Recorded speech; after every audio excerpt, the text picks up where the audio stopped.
Travel presented by Vintage Guitar Magazine with your host, me, James Patrick Regan, otherwise known as Jimmy from the Deadlies. And today I'm speaking with guitarist, bandleader, and Martin demo artist, Craig Thatcher. In our conversation, Craig gives us a quick history on the Lehigh Valley, where he's from, and where Martin is, which is Nazareth, Pennsylvania. Craig tells us about his band, the Craig Thatcher Band, and how he juggles the band versus his work traveling the world with Martin. Craig tells us about his music schooling, studying with Juilliard professors at the local community college, and Craig describes in detail his guitars throughout the years, his current collection, and the guitars that got away, as well as his collection of amps. Craig talks about his early musical experiences seeing Chicago and the Allman Brothers while he was a young teenager and his first gig, as well as his first experience in the studio. Craig talks about being a band leader and the venues and types of gigs they're playing. Craig tells us about his first NAMM experiences pre-Martin and post-Martin, and having the opportunity to play with his heroes as well as some of the biggest stars of the guitar world. And he tells us about his TV show on public television, Behind the Guitar. Craig describes his travels with Martin all over the world and how the Martin guitars he plays are chosen and how they're set up. Craig tells us about his model Martin guitar, which is sold out, the 00011E Craig Thatcher. Finally, Craig tells us about his passion for British sports cars. To find out more about Craig, you can go to his website, craigthatcher.com. That's CraigThatcher.com. And he's very active on Facebook. Please subscribe, like, comment, share, and most of all, review this podcast. I really appreciate it. And please support Vintage Guitar Magazine and all the wonderful things they do for us guitar players, because you know what? They do so many wonderful things for us guitar players. It's just my good friend Craig. Hey. Hey, Craig. How are you, sir? Doing good. How about you? I'm doing good. You probably don't remember me, but I've been at the... Yeah, I do remember you. Yes, I do. Okay. Every year you're there right in the front with the camera. Exactly. Having a camera right in your face. How nerve-wracking is that to have to play those media events? It's a little stressful. It's more stressful figuring out if the sound is going to be good and everything, because we have to do our own setup in there. So once that's sorted, I think we have that figured out now. So once that's squared away, then it's not so bad. Yeah. How long have you been working for Martin? It goes back to 2005. I was actually asked to play by Chris. He was out at a restaurant that I was playing at. Oh, wow. And he asked me, hey, what are you doing next week? And that started the whole thing. Wow. You live in where? I'm in Coopersburg, Pennsylvania. I'm about 30 minutes south of Nazareth, where Martin's located. It's the Lehigh Valley. Okay. In Pennsylvania. Uh-huh. And I've never been to Pennsylvania, so I don't know what it's like. Is it actually a valley? You know what? The Lehigh River flows through here. Yeah, there's a valley. Okay. But we're about an hour and a half west of New York City. Okay. And about an hour north of Philadelphia. Okay. So that tells you where we are. And honest to God, so one of the things about Martin, when they first came here in 1833, they were in New York, New York City, from 33 to 39. Okay. And then they took a trip to the Lehigh Valley area and realized that it looked just like Germany. Oh, wow. And it does. The fields, the everything, the terrain, everything about it looks like Germany. And the first time I went to Germany, was 30 years ago, I looked out the window, I'm going, oh my gosh, it looks just like the Lehigh Valley. So they were right. When Chris saw you in that restaurant, were you playing a Martin guitar? Fortunately, I was. Yeah, I was. And so, how busy is your schedule? Not just for Martin, but for your solo stuff or your regular stuff. I have a full band too. Okay. So yeah, right now we're in the midst of a bunch of band shows. I just brought the band. We came back from Costa Rica a couple of weeks ago, and tomorrow night we have a big show. It's the music of Tom Petty. Oh, wow. And it's a 10-piece band. Wow. And it's a 1,500-seat theater, which is sold out. Yeah. And so we do all kinds of stuff. Yeah. All kinds of things. What's the name of the band? My name. It goes by Craig Thatcher Band. Oh, right on. And I've had that for 35 years. Oh, really? Okay. And so And during the course of the show, you must play other things besides Martin's. Oh, I play a lot of electric. Okay. I'm an electric player too. I actually at first. Uh-huh. That before I always had an acoustic, but I played it like an electric. I just played stuff that I played on electric. Wasn't until I started working with Martin that I really started wanting to change my approach to the acoustic guitar. So it's two completely different thought processes and physical, approach. And did you grow up back east? Yeah. I grew up right here. Oh, right. I'm 8 miles from my hometown. Oh, wow. And did you go to music school or anything? I went to 2 years of, we have a place called Bucks County Community College, which is a fantastic institution. Always has been really good, but man, in the last 20 or 30 years, it's just skyrocketed. So I had 3 Juilliard professors at that school. So there was about a 4 or 5 year period where all 3 of those teachers from Juilliard School of Music were there. Wow. And I was there during that time, and I had all 3 of them.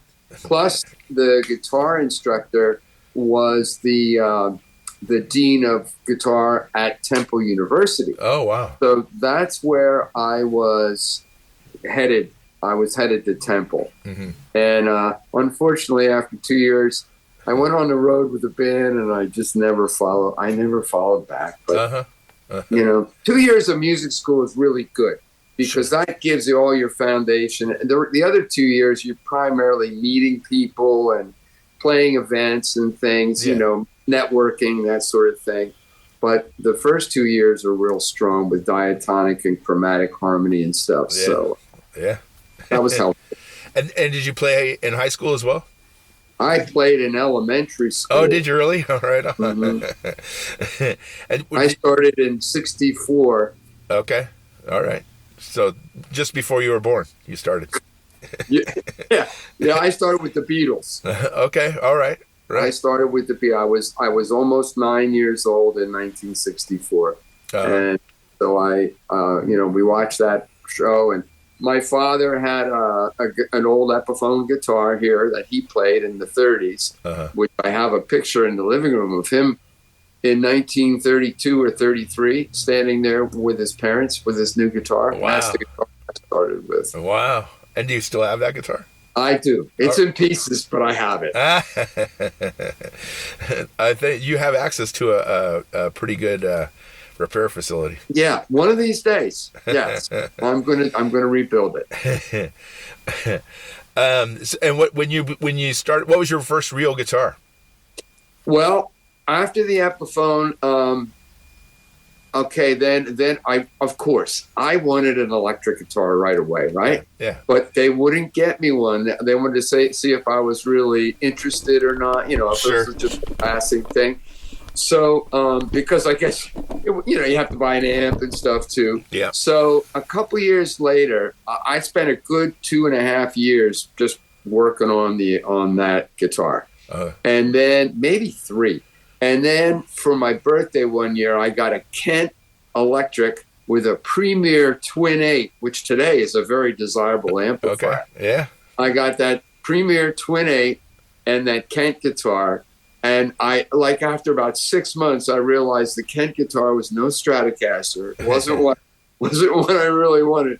So I took it apart and I painted it. Right. I painted it, and it never quite got back together. Right? But then 1968, I got a Hagstrom 3. Okay. Which I still have. Right I'll on. be using it tomorrow night. I'm using it. It's like that sky blue, powder blue Hagstrom 3. Yeah. Which is it was their answer to the Stratocaster. Yeah. They have really neat sounding single coil pickups, different from Fender, completely different. And I have flat wound strings on that. So I get a very early Beatle-y type sound out of that guitar. Yeah. On the treble pick. It's really cool. But I use it for slide. Okay. I have it set up with flat wounds and I play slide on it. So on the Petty Show, there's a couple songs with slide guitar, and that's what I use it on. Yeah, right on.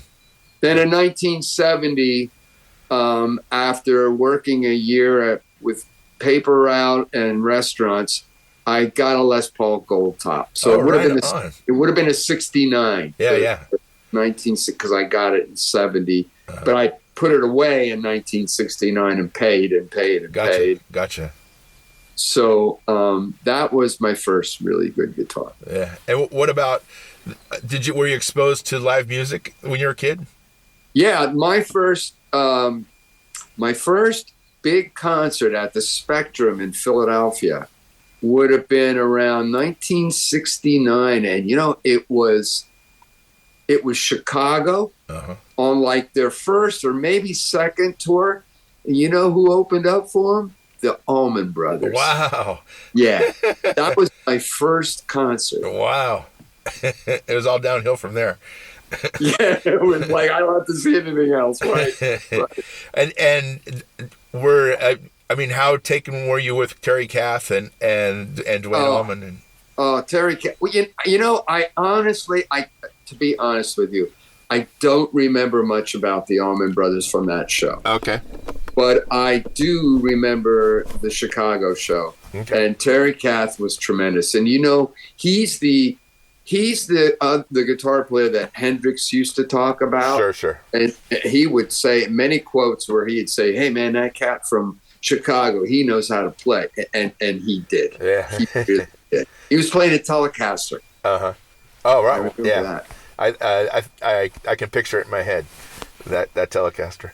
Yeah. So did you ever get a chance to see Jimi Hendrix? They wouldn't let me go. I was too young. Yeah. They thought they saw all the propaganda, and they were afraid of letting a 12, 13-year-old kid go down to Philly. I got to go to that Chicago show. They looked like a wholesome bunch of fellas. Sure. And I have a brother 6 years older, and he took me. Okay. That's how I got to go. I don't know why he didn't take me to see Hendrix, but sadly, I didn't get to. Many, many years later, I got to meet Mitch Mitchell. Oh, right on. And that was pretty cool. Yeah. But no, sadly, I didn't see. Anybody else of note in the 70s that you got? Yeah. Paul Butterfield Blues Band. Oh, right on. And early Fleetwood Mac with Peter Green. That was amazing. Yeah. Those were, and Spirit. I was a big fan of Spirit. Okay. And the only song I knew was "I Got a Line on You." Uh-huh. There was a band down the street used to practice that song, so I found out what it was. And in those days it was a lot more difficult because no internet, so sure. You just had to find stuff. And you guys in California had a lot of resources. Back here in the East, we just didn't seem to have as much. I don't recall the resources. I mean, what resources are you talking about? I mean, you guys had a lot of players, all the California bands. We didn't know about the California. It took a while for it to migrate this way. Uh-huh. So we had New York City and stuff, Love and Spoonful and all those great bands. But all those California bands that I looked up to and things of that nature. Well, Hendrix was here in New York, but I didn't get to really know that much about until Guitar Player magazine. Sure. And I was in 9th grade in high school, first year of high school, and the library at the school used to get Guitar Player. Oh wow! And then I went there. I was there every time a new. I think they came out about 8 times back. 68, 69, they weren't every month. Uh-huh. Yeah. And so I would go to the library on any free time, and I would take notes about players, and then I'd look them up, go buy the records that's where I learned an awful lot was guitar, and Rolling Stone as well. Uh-huh. How about your neighborhood? Like, were there other guitar players in your neighborhood? But they were all older. Okay. And I was the little kid hanging around. I was the little kid, and there was one who I still see this guy today. He was about 6 years older, maybe 5, and he would teach me things about bands and cars. I always liked cars, which I'm a big car buff too. So we'd sit on his front porch and he'd quiz me on like, what kind of car is this that would drive by? We were on a busy street. And so I'd learn about car makes from him. And then I'd learn about equipment and guitar equipment. And I'd go down to the local music store and see the, Fender amplifiers and Stratocasters and things like that, earlier Gibsons. Yeah. But that's how I learned. Okay. You hang out at the store and just pick up, because in those days, I don't know, it didn't seem that like the older guys wanted to be bothered by the kids, Yeah. But I just kept my ears open. I kept my mouth shut when I learned how to do that, because before I'd be so excited, I'd ask a million questions. Yeah. And then I realized just listen to what they're talking about, and I would take note of that stuff. And that's how we learned. Oh, yeah, of course. And when did you start playing gigs on your own? Actually, 1968 was the first paying gig. Wow. I was 12. Wow. When we first started. It wasn't a lot of money. I still have the flyer from the date. Right on. And the band got paid $20, and there were 4 of us. And I $5 went a long way in 1968. Sure. Just did. A lot longer than, I would have to work the paper out for maybe 2 weeks to get $5 out of it. So that was like, yeah. And then fast forward, when I was, the first night I had a real pro recording session was at Sigma Sound Studios down in Philadelphia, which was an amazing place. Yeah. That's where Bowie did Young Americans. Oh, wow. All the Sound of Philadelphia people, the early Hall & Oates. And Sure. And then Billy Paul and the OJ style. I ended up working for them. It was Gamble, Huff and Bell. Wow. Ended up working. But that first night, I was riding shotgun in the studio with a very experienced guitar player. So he's showing me, and I'm literally, we're there all night, and they paid me $200 for that, And I went home with this check, and I'm like, Dad, I just worked one night, and look what I made here. It was like $200 in 1974 was a lot of money. Sure. Yeah. So that was pretty cool. Apart from the newspaper job, have you ever had to have a real job? Restaurants. Yeah. I tried a few other things, like when the internet and the graphics was really in its infancy, I thought, well, maybe it would be good to have something to, quote, fall back on, unquote. Of course. And so I looked into that, but it's always been music. Yeah. And how many days, COVID screwed everything up, but in a normal year, how many dates are you playing? Well, before COVID, we were easily doing 250 dates. Wow. Yeah, all the time. I was working, when the kids were little, I was working 6 and 7 nights a week. Wow. Yeah, that was craziness. I had steady, certain, as the Brits call it, residencies, Yeah. Every Monday night at a certain place. Sure. Sunday night at a certain place, every Tuesday. I mean, where do you find Tuesday night gigs these days? Exactly. They don't exist, but they did then. And we found these gigs, and one of them was a solo gig. And then a steady Wednesday that I had for 10 years was a solo gig. Right on. But a lot of them were full bands. Yeah. Jokes. You're named after you, so I'm assuming you're the leader. How hard is it to wrestle all those cats to get them off? Back in the day, it was a lot easier because none of us had as much responsibility. Yeah. Now, like tomorrow, there's 10 of us on that show. Sure. Not 10 all at once for every song, but like 3 guests. Like there's a guest trumpet and 2 guest vocalists. Okay. But still, it's terribly difficult to get everybody together on rehearse. Sure. Nobody wants to rehearse. Yeah. It's just, but these guys, I don't call it my band. I call it our band. Okay. And I say my drummer, my bass. It's our bassist, our drummer. These guys put out. they put a ton of work into what we do. And they come in and I can rely, and there's times I feel I'm the weakest link. I mean, really, I feel like I can just let back and just, improvise and make it work. But I got parts I got to learn. Yeah. Too. But you know what I mean? They're really world-class players. Every one of them. Yeah. And how does this current group of people, how long have you had them together? The keyboard player and I have been together since 2004, 2005, about 20 years. Mm-hmm. The band changed in during COVID. Okay. The bass player that was there, he and I worked together for over 30 years.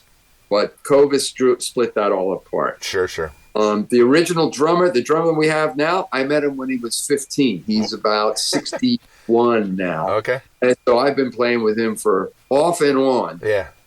My whole adult playing life, right really. Right on. He's just fabulous. Yeah. He spent 2 tours in the Navy band.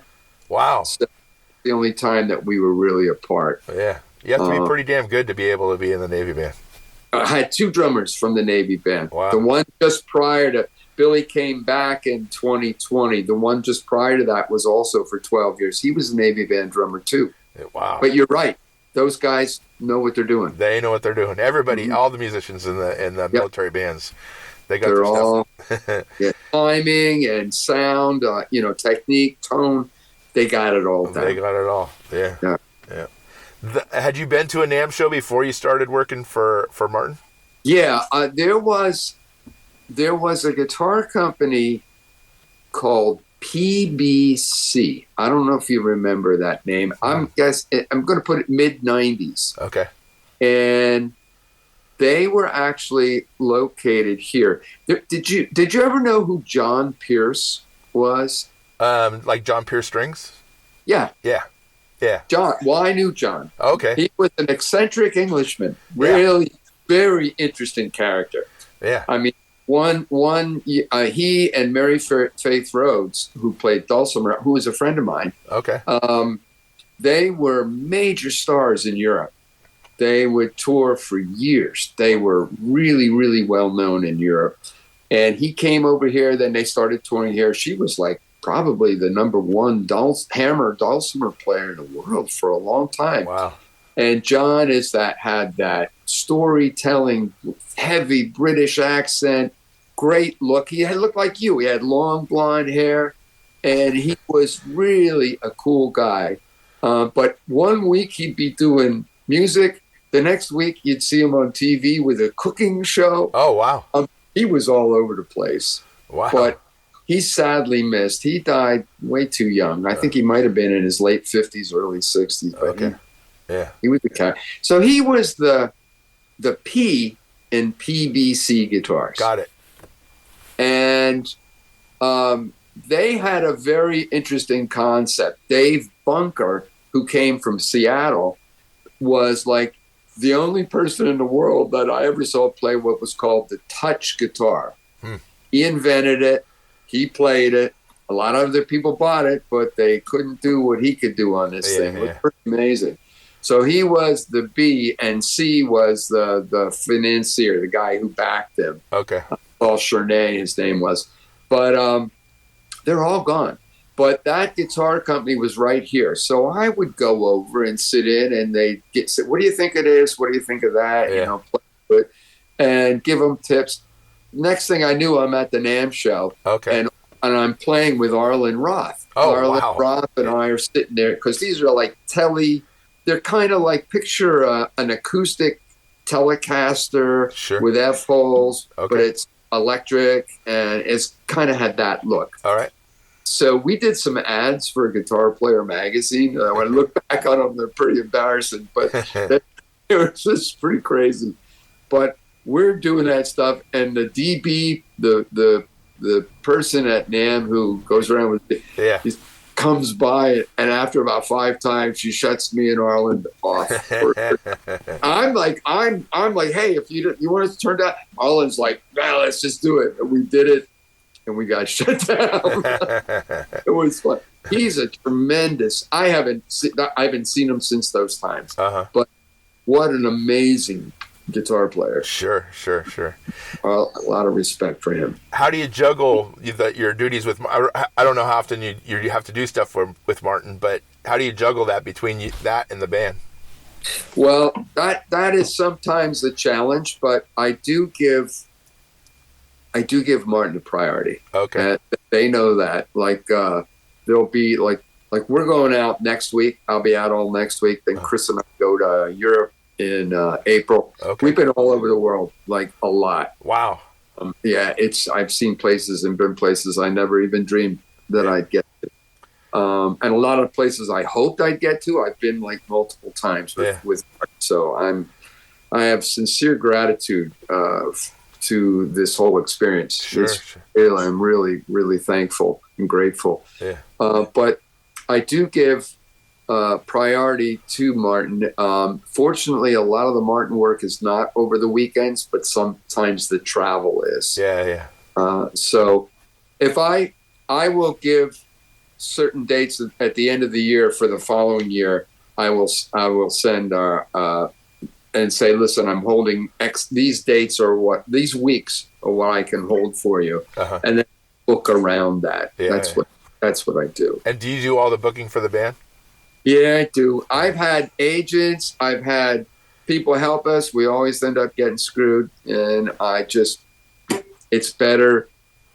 I'm real open. The band's real democratic, totally open to suggestions. If I come up with something and they say it doesn't work, fine. That's fine. I don't need the spotlight. I want the spotlight on everybody. Sure. But when it comes to booking and stuff like that, I need to know what's going on. Oh, yeah, absolutely. There's too many things going on, so I take charge of that. Yeah. And how much traveling do you guys do as a band? I mean, you mentioned Costa Rica, but... Yeah, we do that every year. I'm on a board of an organization down there. So for 10 years, we've been doing that.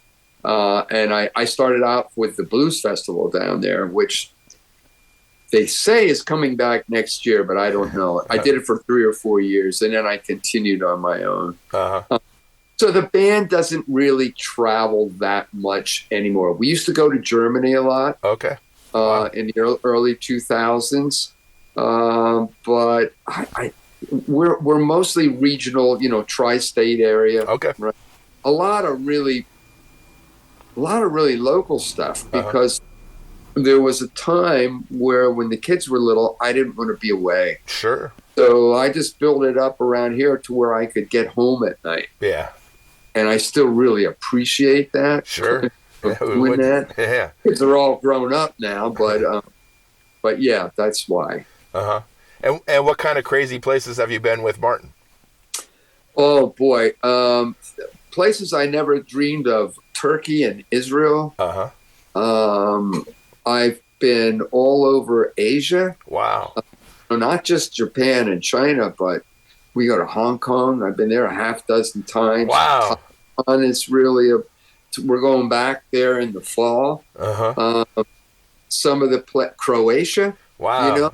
I had a blast, and I had a really cool thing in Croatia. We're in a music store, and the store owner took me in the back room. He says, "Look at this picture." And I looked up on the wall, and there's a picture of him, the owner, from 1968 with Jimi Hendrix and 2 other people. Wow. And the picture was in color. Oh, my goodness. It was an old color picture. Wow. Well, I had seen the picture before, but it was only in black and white. So I took a picture of the picture in color and sent it to this fellow who is like a major authority on Hendrix. I have all his books, tons of stuff. And he's over in Holland. And I said, "Have you ever seen this in color before?" And he hadn't. Wow. And ever since that time, he's given me credit for finding that picture in his publication. It's like, I didn't expect that. Yeah. But that was just an interesting side story. Sure. Yeah. Happened over there. It was really neat. Yeah. Just all over. Norway, I did 3 tours in South Africa. Was tremendous. Yeah. Really an amazing Cape Town and Johannesburg. Yeah. We had tremendous shows down there where they would get all these local players who played Martins. And instead of just me having to do the show, I could be on with like a dozen other people. We go like late into the night. Wow. And they're all wanting pictures with everybody. It was just wonderful. Yeah. And when you guys do the presentations, is it Chris talking about the guitar and then you playing a little bit? Yeah. And is it just the two of you that are traveling? And I picture. Now it's primarily Chris and I. For the last, when I used to go with the distributors overseas. It would just be like the distributor and myself. And then here, what are called it's the sales personnel. Sure. For each area, there's like 8 of them throughout the country. Okay. So that person and I would go, and the two together we do it. But now, like, it's a whole different thing. It's often Chris and I, we fly, then we meet the people there and travel with them, or 1 or 2 folks from the company will go with us. So sometimes it's maybe 3 or 4. Next week it'll be 4 of us traveling together. Wow. It's mostly just he and I, and then we meet up with these other people. Gotcha. And are the guitars that you're playing, are they like right off the shelf or? Well, that's a good question. So nationally, I will pick guitars from our prototype. We have, hundreds of prototypes. Okay. And I will pick certain guitars. And Chris likes me to get guitars, like say we're in Los Angeles area. Guitars that have something to do with the Greater California music scene. Sure. Something, I might have a Crosby or a Stills guitar or something like Joni Mitchell stuff, Yeah. So he likes when we do that. So next week we're in Indiana, and I have a couple of guitars that are not a whole lot related to that area, but there are some. Yeah. Like Don Mellencamp, Yeah, of course. So we'll do that. Internationally, and then we ship them. Yeah. We ship them, and they're there when we get there. Oh, gotcha. Internationally, I will give them suggestions, and after Chris approves everything, he will add or take away from the list, and then we approve the list.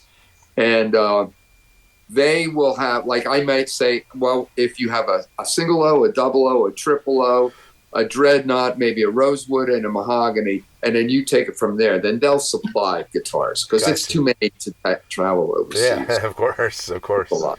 And do you ever travel with a guitar? Yes, I often will take one, like my guitar, with me. Okay, and not all the time. Yeah. But what do you use for a case when you're doing that? I have carbon fiber cases. I really have a problem with gig. I love gig bags, but I'm afraid. Yeah. Like when I travel to Costa Rica, I take a Strat. I can always. I have status with the airline, so I can get on early, and I get my guitar up in the overhead. It's a Strat. It's built like a tank. Yeah, of course. It's thin. It's not big like a dreadnought. But with the dreadnought. I don't travel with. I travel with a triple O. Okay. But still, if I had that in a gig bag, and they said to me, "Oh, sorry, it doesn't fit." It almost happened one time on a flight to London, and I had an expensive triple O with me, and they're telling me, "Sorry, there's no room." There was the flight was half empty going from JFK to London. Sunday night flight, I said, "Listen, I'm not putting this down below." So the one hostess said, "Okay, let me see if I can clean out a closet." She did, and I got it on there. Okay, good. But if they said you got to put this gig bag down below, that's not going to happen. Yeah. That's a thing. So the carbon fiber works. Yeah. Is there a case company that you like better than others for the carbon fiber? Well, we use Accord was one of them. There's the new TKL carbon fiber cases are beautiful. Yeah. Martin does a lot with TKL. Okay. We've worked with them for years, and those folks are really good. Yeah. There's another Canadian company I can't think of the name right now. Colton or? Well, Carlton is.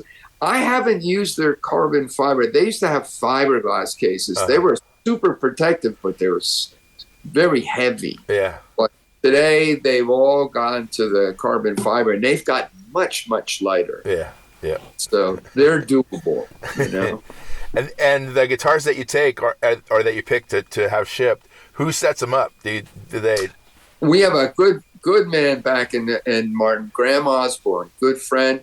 And I'm on the phone or emailing, texting with Graham like for 5 or 6 days before the shipping date. Because he's the one that sets them all up. You know, he receives them back when they come back.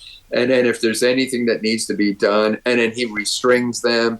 And then he goes and gets them to the shipping department. So he's got a really important job, and he's a really good guy. He takes great care of us. Yeah. Is there a way you like your guitars like set up? Do you have a preference? Yeah, I do, but you know, that doesn't always happen. I mean, when the guitar's off the rack, that's hardly ever the case. Yeah. You know, I mean, I'll have to maybe sometimes tweak them a little bit. Sure. To make them. You know, it's the reason for this is because. Think about it. I might play a dozen guitars and an ukulele and maybe 1 or 2 other special guitars that a place may have. Yeah. So you're going from guitar. I'm going from a single O with lighter gauge strings to a dreadnought with heavy strings, which I don't use heavy strings. I'm old. I just can't. I can't play heavy strings on a dreadnought. I mean. I don't like real light gauge strings either, because you're losing so much tone. But a regular, there's a set that Martin makes. It's a medium light set. It's either light medium or medium light, and it's a half a thousandths gauge heavier on each string. Okay. I like that. That string works well on triple O's, and it works well on dreadnoughts. Okay. All right. So That's yeah, that one works really well. Yeah. You know, a certain dreadnoughts, a light gauge will work. I have a David Gilmour D28, the one that came out several years ago. I got one of those. It's a gorgeous guitar. He had his requirement for that guitar was the light gauge strings. Oh, okay. You know, and typically Martin ships with medium gauge on dreadnoughts. Sure. But he said, and his specs were light gauge for that guitar. Wow. So that was quite interesting. I still have it strung with light gauge strings. Right on. And as far as your personal guitar collection, what's that look like? You mentioned the David Gilmour and the Hagstrom. Yeah, I got the Gilmour 6-string, which some of the people online, they're selling them. They're asking ridiculous money. Yeah. I don't know if they're selling at those prices, but it's crazy. I have a really interesting one. It's called Goro, Goro. It's a Clapton. It's a 0042 that Clapton had built commemorative for Goro Takahashi, he was a friend of Eric's, a Japanese designer, and he was a designer. He designed all sorts of things. Yeah. And so when he passed away, Eric had these made. It's a really unique guitar. There's turquoise binding, turquoise inlays. There's gold on the bridge. There's 2 little gold roses. Yeah. It's a European spruce, real light, beautifully grained top with koa, the flame koa back. Oh my God. And it was an expensive guitar when it came out. They only made 39 of them. Oh, wow. But I got number 7. Right on. It's pretty neat. Yeah. It sits there. Every now and then I get that one. And that was the kind of the investment. It was, put away for later. Sure. So I really have taken good care of it. I'm not taking it out. I never used to pick on it. I've used it only on some recordings. Uh-huh. And then I have a custom shop. It's a 4.0. 4.0 is the next size after 3. 4.0 and M. mean the exact same thing. Okay. So the 4-0, the shape of the top is jumbo shape. Yeah. But the depth is 000. Okay. So it's not that the dreadnought depth. So your arm is not sticking out. Yeah. Get a little more bass than a 000. Okay. Not as much as a dread, but a little more than a 000. So that's my go-to recording guitar. Okay. It's an Adirondack top. It's wild grain rosewood. It's a gorgeous guitar. It looks like Yorma. If you're familiar with the Yorma signature model, sure. It's like that. As a matter of fact, he has one of these. Okay. As well. He's a good friend of ours. Okay, good. Yeah, good. But what about electrics? Like in the world of all my electrics, the vintage ones are already turned them into retirement money. I only the last one I sold last year, I had a Fiesta Red 63 Strat. Wow. Yeah, that was a good guitar. That one went. I had a 64 Candy Apple Red. Wow. Or January 64, so it was spaghetti logo. Yeah. I had that one was Candy Apple. That one went.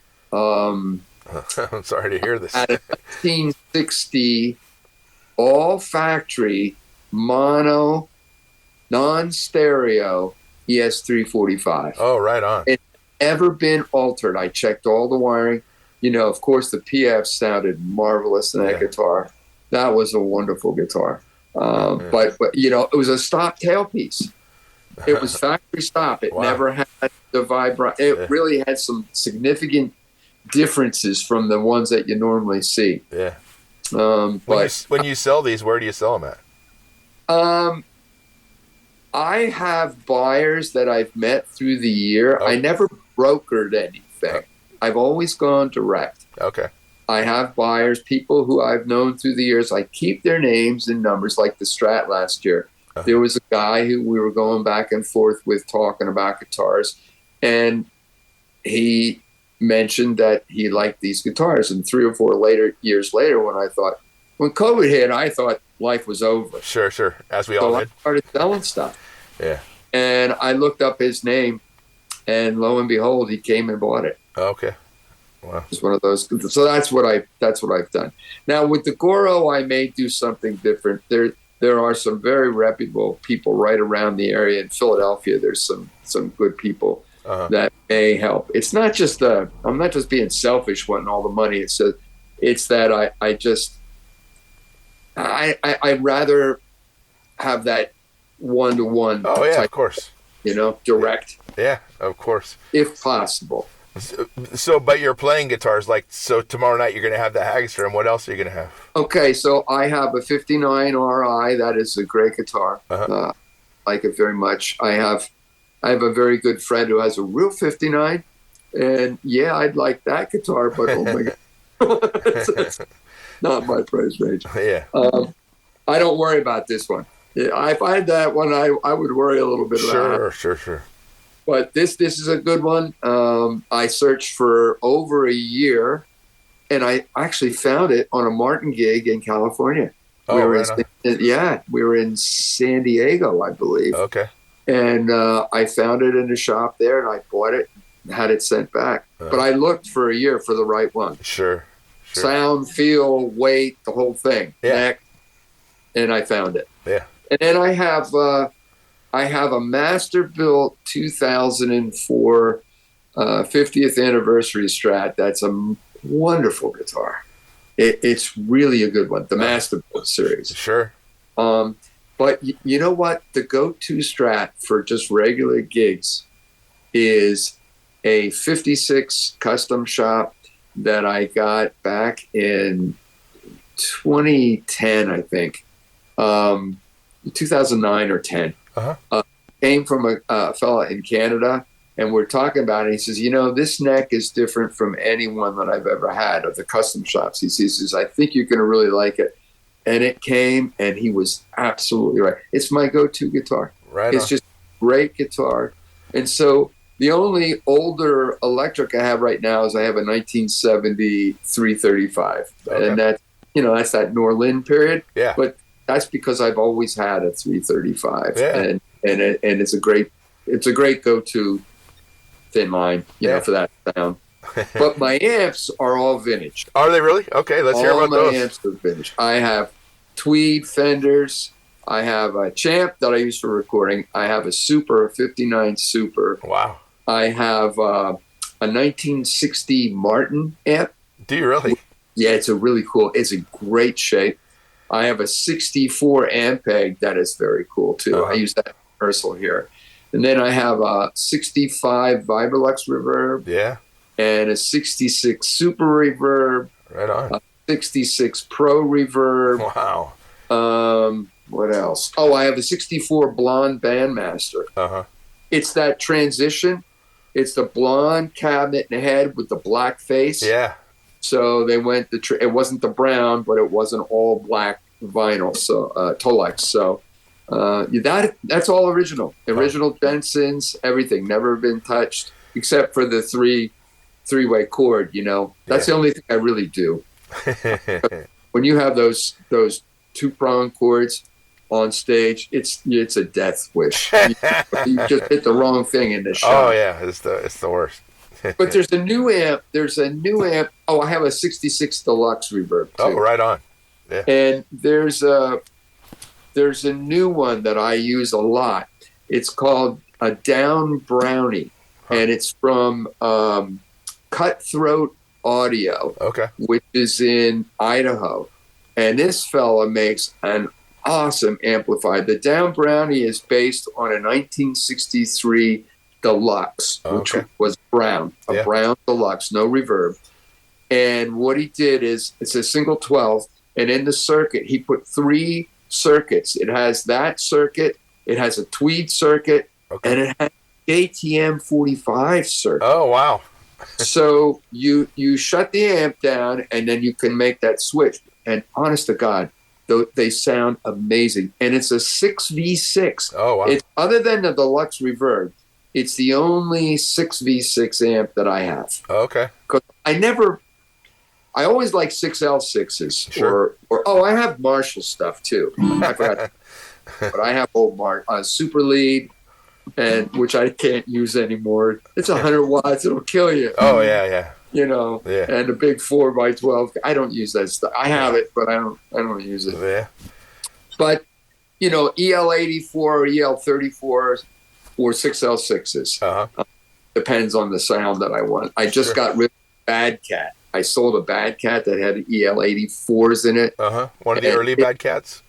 Oh, it was the early one. Yeah. It was an early one. It was called an RT, a 30 RT, and it said Custom Shop on it. Okay, wow. So the only reason I got rid of it sounded like a Vox on steroids, if you would. Yeah. But the only reason I couldn't lift it anymore. Yeah. It must have been 85 pounds. Oh my God. It was. It belongs in a studio where nobody's moving it around. Yeah. You want that sound, but I'm running out of room. But the 6V6 in this Down Brownie, it's an amazing amplifier. Yeah. I can't believe the power. I've played large rooms, 700-800 seat theaters. Sure. With just this amplifier. Right on. As long as the sound system is right, I can do that. And it's only 27 pounds. Wow. So it's easy. So your model, I was disappointed not to see your model. Yes, exactly.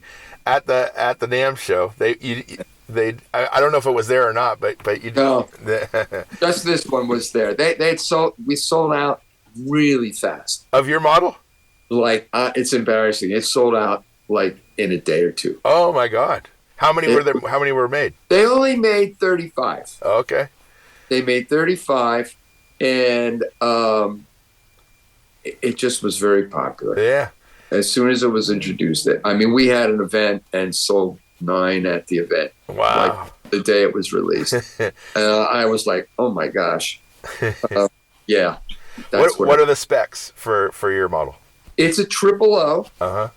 And I picked the wood. The wood is sapele, but it's all highly figured. I don't know if see it, but it's highly figured. Yeah, it is very highly figured. Yes. And even the back and the sides are matte finish or satin, and we have a gloss top. Yeah. And then I style 42 inlays.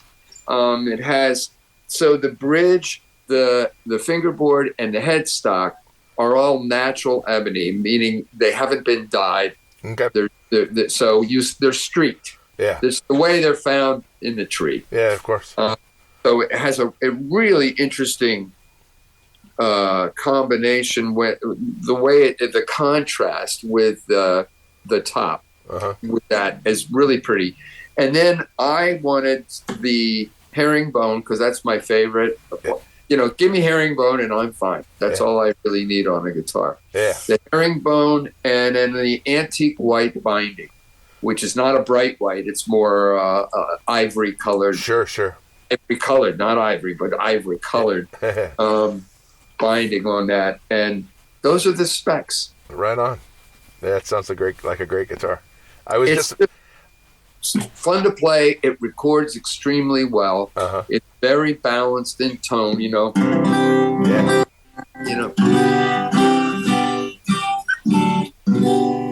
Nothing, it's not bass heavy. It's just everything is very balanced and even. Yeah.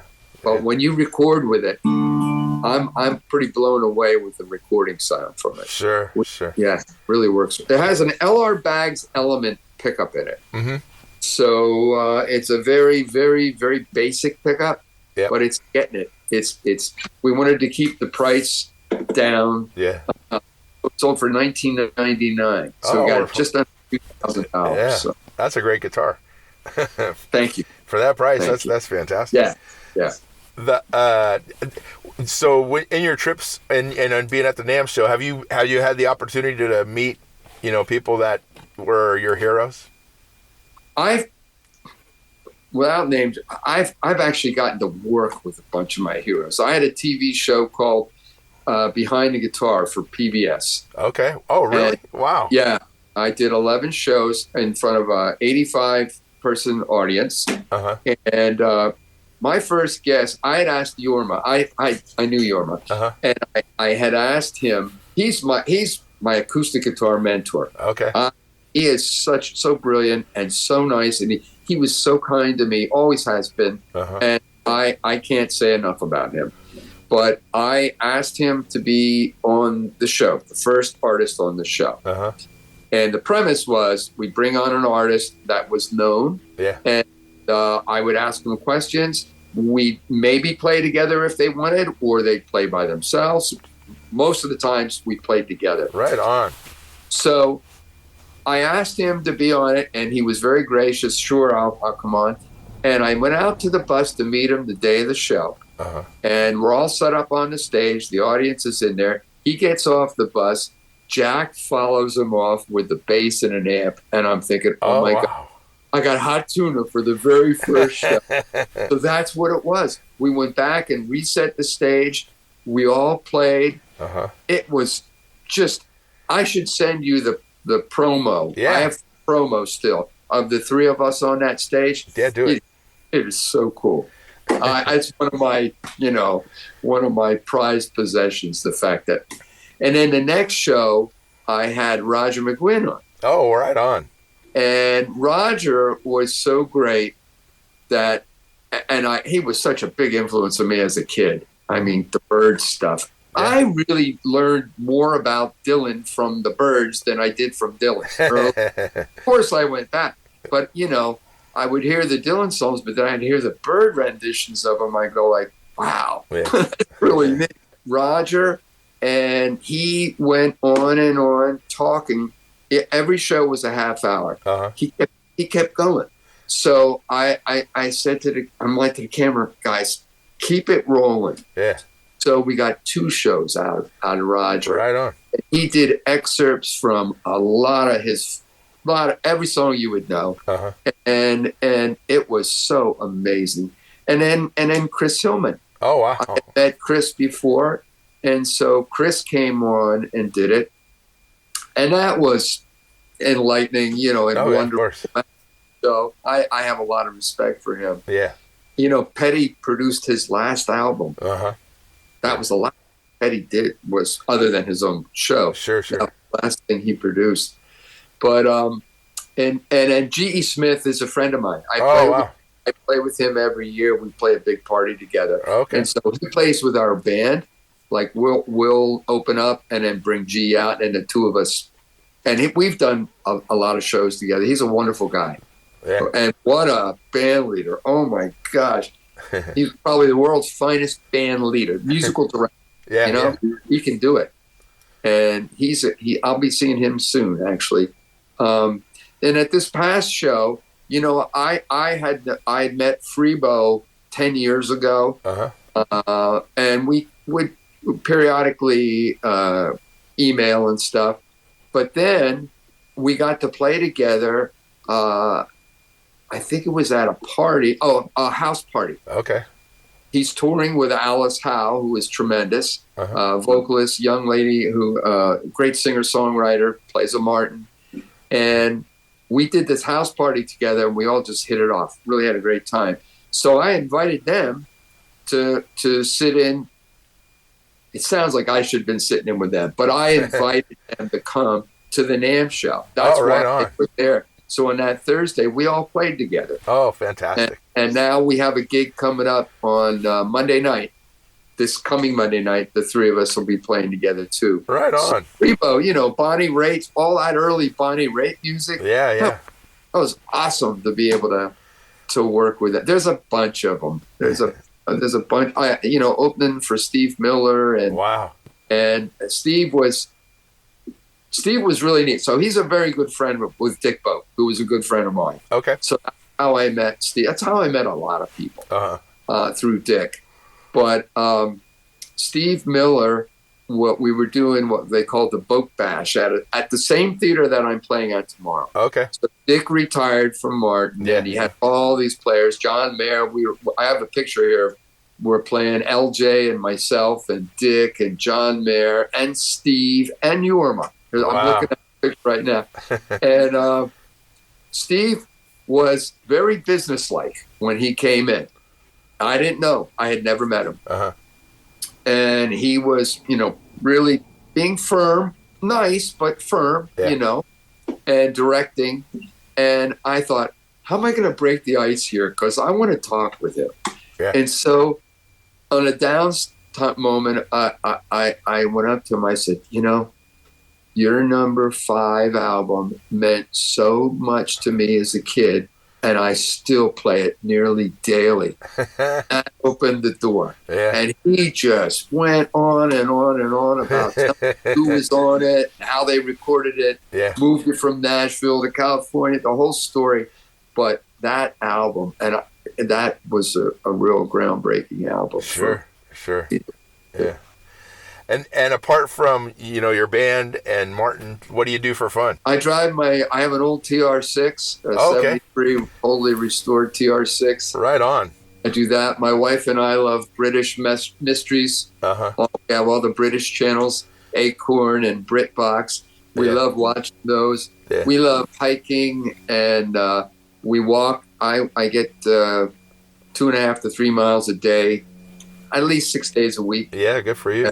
As a walk. We love boating. That's the kind of things that I do. But and I'm getting older, and someday I'll retire, and then I can't fine with that stuff. As far beyond the TR6, do you have other classic cars that they have? Not anymore. I've always had British sports cars. Okay. Chris, other people collect. They have much more expensive cars than I have. But everybody seems to like the TR6. Oh, yeah. They'll just get in and go like, now this is a real sports car. You feel like you're going a lot faster than you are. And my very first car when I was 15 was a Spitfire. Oh, wow. So I had to learn about how to keep that thing running. Yeah. Because they didn't run really well. No. So, but this one, I've made a few improvements to it, and it runs. It will get me there and back. I don't worry about it, being broken down. If people want to find out about your band, where do they go?